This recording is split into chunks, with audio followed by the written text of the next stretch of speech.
El escenario más temido sobre el que ya había advertido Sanders se ha hecho realidad. Estados Unidos ha amanecido este miércoles sin un ganador claro en unas elecciones marcadas, por supuesto, por la pandemia y donde el riesgo de fractura social es más que evidente. Al igual que ocurrió en 2016, 3 estados, Michigan, Pensilvania y Wisconsin, decidirán quién es el vencedor. El resultado definitivo no se va a conocer hasta que termine el recuento, con un gran número de votos emitidos por correo. Pero Donald Trump, tal y como se preveía, ha aprovechado esta incertidumbre para hablar de fraude y autoproclamarse vencedor. El actual presidente ha amenazado con acudir al Tribunal Supremo, un Supremo amañado. Ya sabemos dónde mira el Partido Popular. ¿Qué va a pasar a partir de ahora? ¿Hasta dónde va a estar dispuesto a llegar Donald Trump en caso de derrota? ¿Acertó con su candidato el Partido Demócrata? Para arrojar un poquito de luz en esta maraña de mentiras y medias verdades nos acompaña esta noche nuestro corresponsal en América Latina y América del Norte, Pedro Briguer. Pedro, ¿cómo estás? Buenas noches. ¿Qué tal, Juan Carlos? Buenas noches, buenas tardes. Un día larguísimo que no termina nunca. Oye, ¿han vuelto a fallar las encuestas? En algunos casos sí. Lo que pasa es que en realidad no es una elección, Juan Carlos, son 50 elecciones. Hay que tomar en cuenta que Estados Unidos tiene un sistema absolutamente anacrónico de votación porque se vota a un colegio electoral y por ende, hasta ahora, por ejemplo, los datos que tenemos marcan que Joe Biden tiene más votos, lo que llaman el voto popular, que Donald Trump lo adelanta por aproximadamente 3 millones de votos. Sin embargo, hay una aritmética que hay que armar para ver quién consigue los 270 electores al colegio electoral. Cada estado tiene su forma de votar, su forma de elegir a los electores por correo, no por correo, que los sobres del correo se pueden recibir hasta 2 días antes, hasta el mismo día de la elección, que se deben abrir un día antes, que se deben abrir después de la elección. Realmente es un galimatías, es muy complicado entender ese entramado, porque además no hay un ente superior que determine la votación. Por lo tanto, ahora dependemos que cada uno de los estados en disputa, como se dice, donde no hay un resultado final, dirima su votación, donde el presidente de los Estados Unidos, Donald Trump, dice: no podemos esperar hasta que se abran todos los sobres que llegan por correo, otra forma muy original de votar que en la mayoría de los países no existe, y que entonces Joe Biden dice: sí, tenemos que esperar y contar hasta el último voto, y el presidente de los Estados Unidos no quiere contar hasta el último voto. Esto es insólito, Juan Carlos. Sí, propio de un país que después va dando elecciones y justificando invasiones y al respecto. En cualquier caso, Pedro, pase lo que pase, Donald Trump no parece haber sido un mal candidato.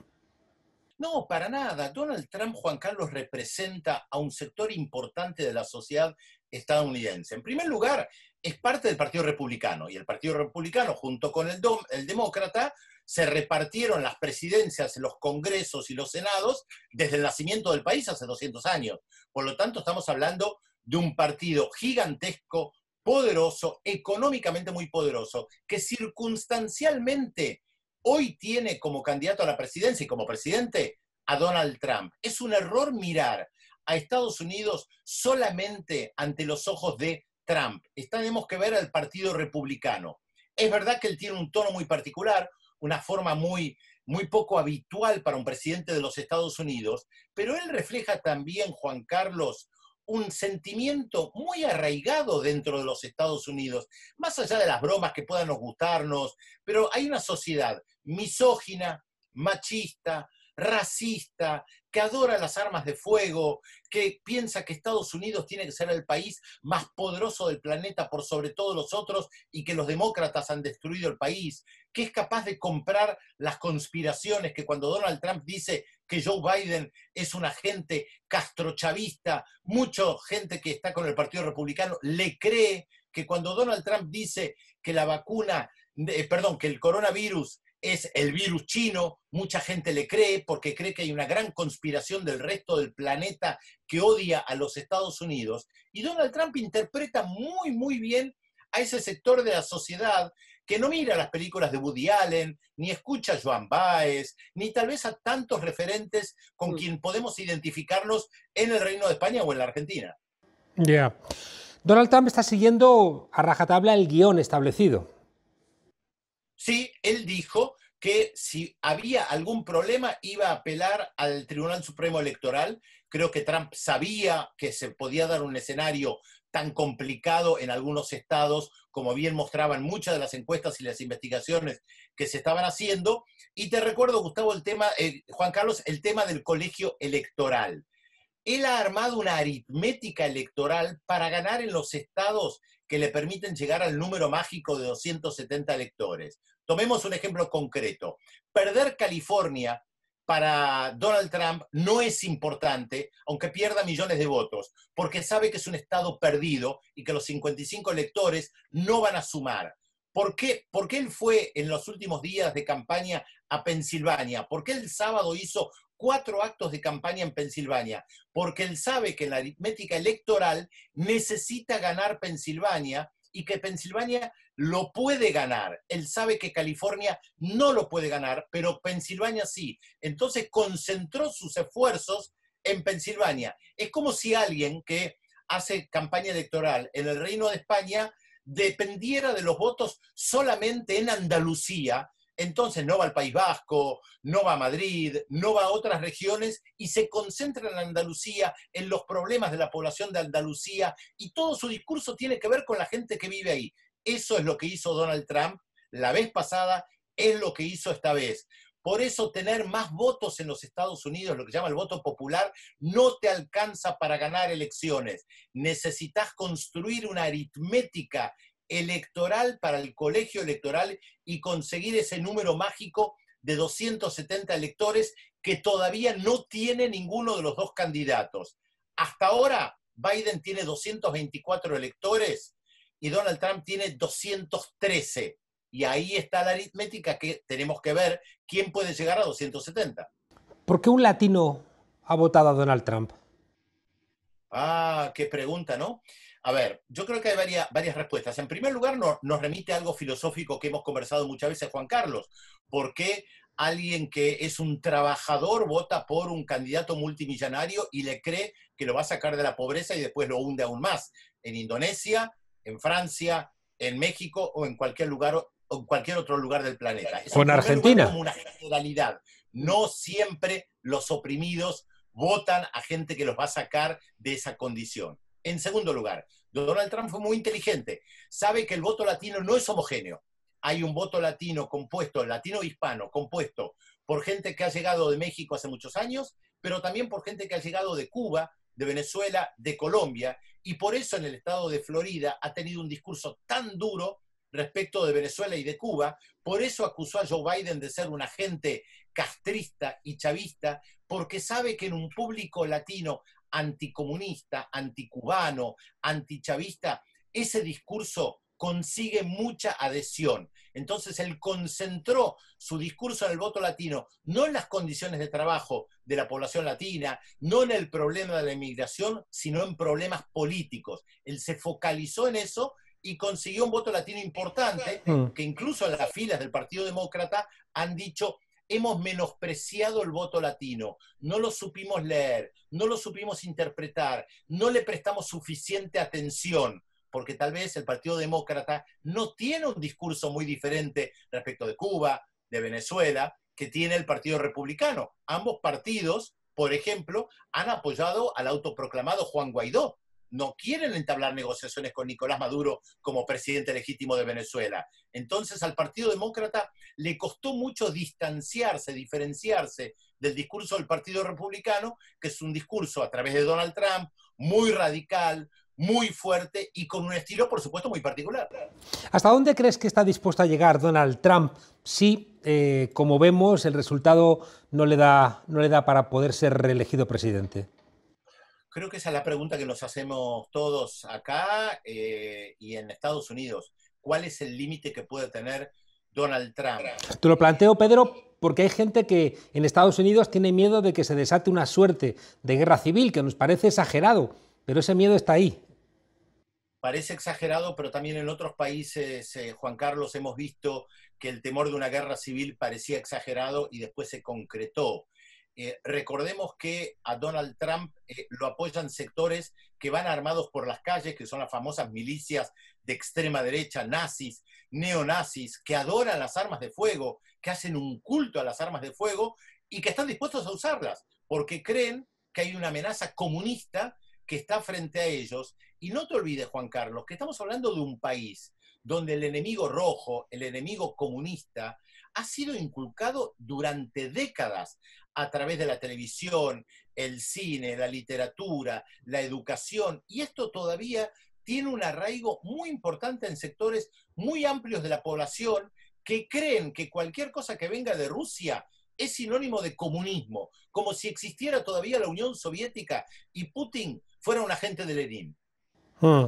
Oye, ¿era Joe Biden el candidato adecuado para el Partido Demócrata? Difícil responder a esta pregunta. Mucha gente decía, teniendo un país con tanta gente tan inteligente, joven, sagaz, dinámica, ¿por qué nuestro partido tiene que elegir a una persona que tiene cerca de 80 años, que está en la política hace tanto tiempo? Los partidos tienen a veces lógicas que desde afuera de la lógica partidaria no se entiende, que tiene que ver con pujas internas, que tiene que ver con un establishment que en este caso concreto, por ejemplo, no quería aceptar a un candidato más radical de izquierda, como era Bernie Sanders, a quien vos nombraste en la introducción. El Partido Demócrata no estaba, el establishment del Partido Demócrata no estaba dispuesto a aceptar a una persona tan radical como Bernie Sanders, y por eso le hicieron la guerra dentro del partido y no logró ganar. Y quien mejor representaba al establishment, hoy por hoy, eres Joe Biden, porque no tienen ninguna otra figura con capacidad de sostener a todo el establishment del Partido Demócrata. Hay un problema de fondo, casi para ir terminando, que es, como planteabas tú, el sistema electoral, que es un sistema que fue concebido hace 200 años, bueno, para generar una suerte de participación equitativa entre los diferentes estados norteamericanos y para garantizar de alguna forma una compensación entre el voto directo y el voto indirecto. Pero es que a los compromisarios los eligen los partidos políticos y, por tanto, es absurdo, ¿no?, seguir manteniendo un sistema electoral que, además, por las enormes dificultades que hay para inscribirse, por los requisitos que se piden en algunos estados, deja fuera a millones, ¿no?, de personas que potencialmente, por su situación en los estratos más bajos de la sociedad norteamericana, votarían por el Partido Demócrata porque es el que más les ayudaría a entrar en el ascensor social. Lo del voto equitativo entre los grandes estados y los pequeños estados es uno de los mitos construidos en la historia de los Estados Unidos. Este sistema electoral fue hecho para garantizar el poder de las clases dominantes, evitar que la gente que se liberaba de la esclavitud pudiera votar y tener influencia dentro de la población, y hasta el día de hoy se mantiene de esta manera. Tomemos un ejemplo bien concreto. Hay un estado que se llama Washington, que está sobre el Pacífico, pero la capital del país también se llama Washington, Washington DC, como es conocido, que es el Distrito Federal. Washington, la capital, donde está el Capitolio, la Casa Blanca, donde están los edificios más importantes del poder político de los Estados Unidos, no es un estado, a pesar que tiene en población mucho más habitantes que más de 7 estados en Estados Unidos. ¿Por qué no es un estado y no tiene representación acorde en el Congreso? Porque en Washington, D.C., históricamente vive una población negra muy grande y el Partido Republicano de ninguna manera estaba dispuesto a avalar que esa población pudiera tener tanta influencia dentro del Congreso. El Partido Demócrata ha intentado muchas veces, a través de la gente que vive en Washington, D.C., de tratar de conseguir el estatus de Estado, y el Partido Republicano se lo bloquea permanentemente. Entonces, el tema de la democracia, de la estabilidad, la equidad entre los diferentes estados es uno de los tantos mitos. Washington, D.C. no es un estado porque mayoritariamente votarían hoy por el Partido Demócrata u otros partidos. Entonces el Partido Republicano se opone de manera sistemática. Mantener este sistema electoral impide que terceras fuerzas puedan emerger, Juan Carlos. Tomá en cuenta que nosotros estamos hablando de los dos principales partidos, siendo que hubo 11 candidaturas a la presidencia, pero necesitas tanto dinero para hacer campaña electoral, tanto dinero que la mayoría de esos partidos ni siquiera tienen presencia en los medios de comunicación. Nos vamos, Pedro.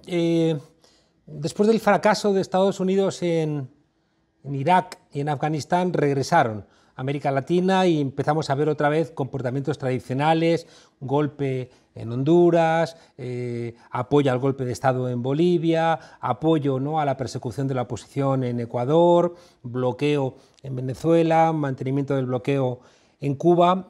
¿Qué podemos esperar, cual sea el resultado En primer respecto a lugar, América Juan Latina? Carlos, Estados Unidos nunca se va de América Latina. Nunca, nunca, nunca. Sigue siendo su patio trasero y tiene la famosa doctrina Monroe que dice América para los americanos. Incluso mientras llevaban adelante la guerra en Afganistán e Irak, que tal vez ustedes desde Europa miraban mucho, Estados Unidos tenía el gran proyecto del área de libre comercio de las Américas, el ALCA para toda América sin Cuba, que fracasó el 5 de noviembre del año 2005, se van a cumplir 15 años cuando los países del Mercosur, Argentina, Uruguay, Brasil, Paraguay y Venezuela, le dijeron no al ALCA con esa famosa aparición de Hugo Chávez en la Argentina cantando ALCA al carajo. Ese era el gran proyecto de Estados Unidos para toda América, Juan Carlos. Fracasó, se quedaron sin una estrategia global, pero siguieron interviniendo con el bloqueo a Cuba, con el apoyo al golpe de Estado en el año 2002 en contra de Hugo Chávez en Venezuela, con el Plan Colombia, con las diferentes intervenciones que mencionaste. Estados Unidos nunca se olvida de América Latina, sea el Partido Demócrata el que está al frente del Estado o el Partido Republicano. ¿Hay matices entre ellos? Hay matices, pero en el fondo son dos alas de un mismo partido. Pedro Berenguer, corresponsal de La Frontera en América, muchas gracias y vamos a cruzar los dedos. Aunque, como bien dices, pase lo que pase, no sé si el resto del mundo puede estar más o menos contento, más allá de que es verdad que los partidos de la extrema derecha se sentirán un poquito más respaldados si gana Donald Trump, pero no tengo claro absolutamente, como tú planteas, que mejore las relaciones ni con China, ni con América Latina, ni con Europa, sea cual fuere el resultado. Habrá que esperar quizá a que una nueva generación en Estados Unidos se haga un poquito más fuerte y cambie esta inercia de 200 años que no ha traído, creo, nada bueno al conjunto del mundo. Un fuerte abrazo y hasta pronto. Un abrazo grande, Juan Carlos.